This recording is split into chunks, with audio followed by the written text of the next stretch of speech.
If something is within your capacity, it will not change you. Please listen, people. If you can lift whatever, let's say 20 kilos for 8 reps, you can go to the gym for the rest of your life and do this weight for 8 reps and nothing will change. Yeah. Nothing will change. Because why?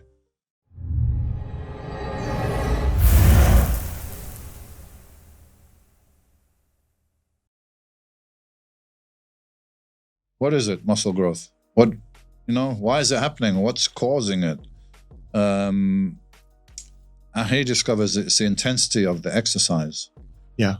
So it's the intensity where you push that muscle within parameters of, bodybuilding training, which is usually, 8 to 12 repetitions over the exercise. It's really how much time is under tension, but we use that as a guide, repetitions. And pushing that to the point, maximum in a set. That's the key. So you could do, let's say, a set. Well, it's below your capacity. Let's say you could do 8 reps. You could do 10 reps with a certain weight. Yeah. But you stop at 7 or 8. You don't go to 10 or 11. You go 7 or 8. It's not enough intensity. Oh, yeah, but I do more volume. It's not enough intensity. Mm-hmm. You could do this. Mike Mensch used to use an analogy, which I like, It's like if you have a stick of dynamite and you hit it with a pencil, it doesn't go off, right? Yeah. Why? The impact is not enough. The intensity is not enough. Yeah. So if you tap the dynamite with a pencil and it doesn't go off, if you tap it the second time and the third time and the 100th time, will it go off? No, because the intensity is not enough. But you hit it one time with a hammer, yeah, boom, message sent, job done. So my training was, when I started, 3 times a week for an hour. Okay. When I was Mr. Olympia, it was maybe 4 times a week for an hour. Okay. So I'm Mr. Olympia, the best bodybuilder in the world, and I didn't spend more than 4 hours a week lifting weights. Come on. I spent more in a gym lifting weights. Yeah, but you didn't train with me. After half an hour, you want to go home because it will be that intense and that hard. Trust me, I had guys train with me for half an hour and they feel nauseous, they feel sick, and they want to go home. What do you do? Yes, go home. What? Okay. Go home, sleep, eat, rest. When you're in the gym, you're just damaging, you're breaking down fibers. And then it's like muscle growth is a reaction to stress. Yeah. Okay. Why do you get some color when you go in the sun? Because the sun is coming, the rays is stressful for your skin, so it produces melanin to protect itself from this future exposures to the sun. That's it, yeah. Same thing in the gym. You're lifting weights, you're putting stress on the muscle it's not used to.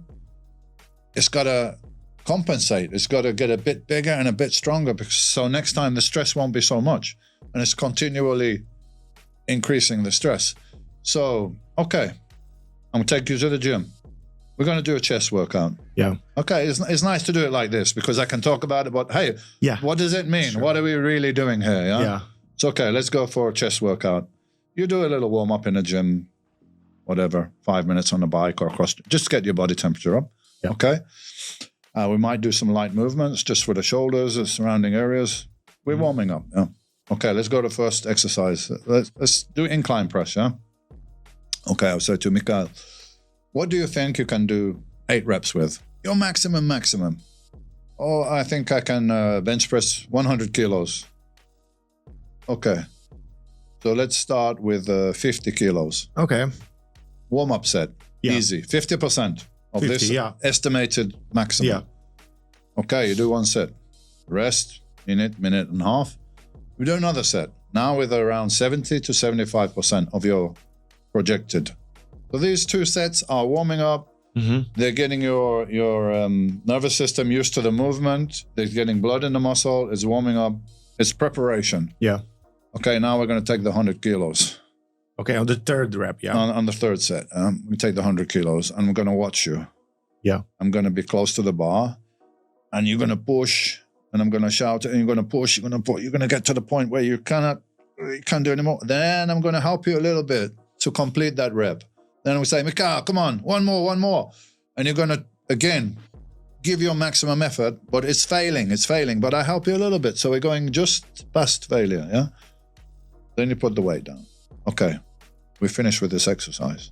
Now we go to a second, machine press. We already warmed up all the muscles, but it's a different angle. Let's say it's flat now, where we've gone from incline to flat. So we do one set to warm up, the 70%, the medium one. Yeah. We just do that. There's no point to do the first one. We do it, we warm up. Same thing, we go to failure. But this time you're on a machine, so it's controlled, yeah? Not like the free weight. Yeah. So you go to this point again, to failure. I can help you a little bit. And then I might even bring it to the top, and you lower it down. Because we have 3 phases of strength in an exercise. At the pushing, we only have 2 because there's no resistance at the top. But let's say there's a resistance at the top.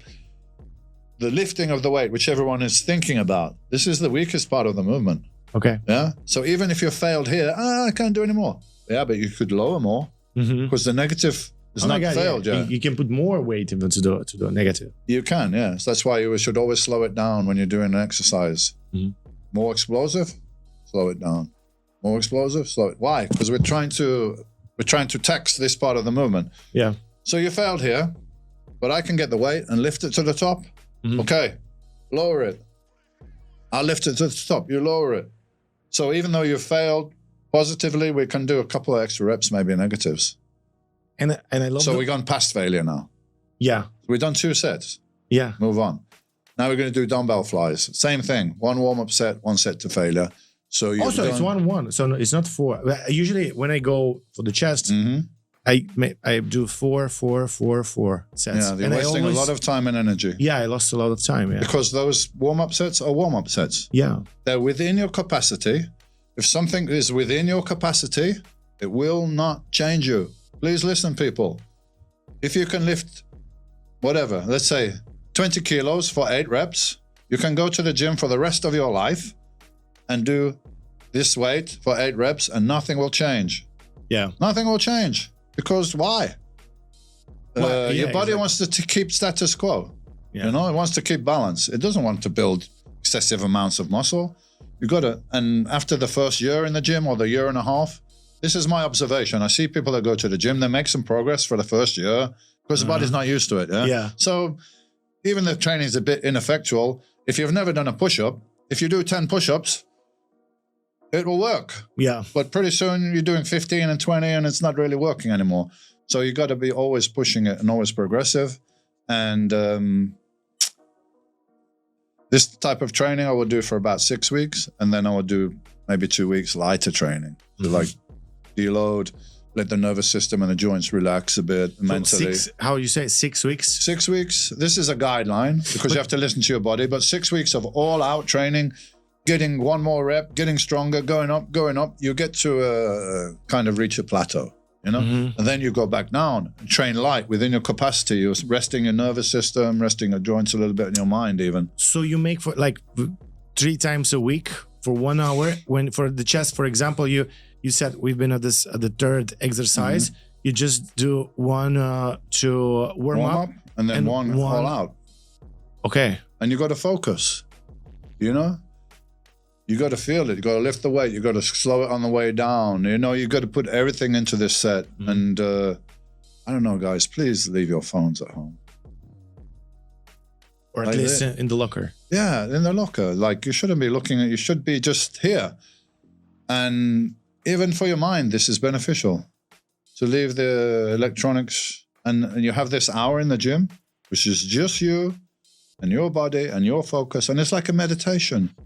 If you're deep into training, you forget about everything else. You forget about your job, your bills, your relationship, whatever. You're just in the workout. And this is great for your mind because you need a break from all this information all the time these days.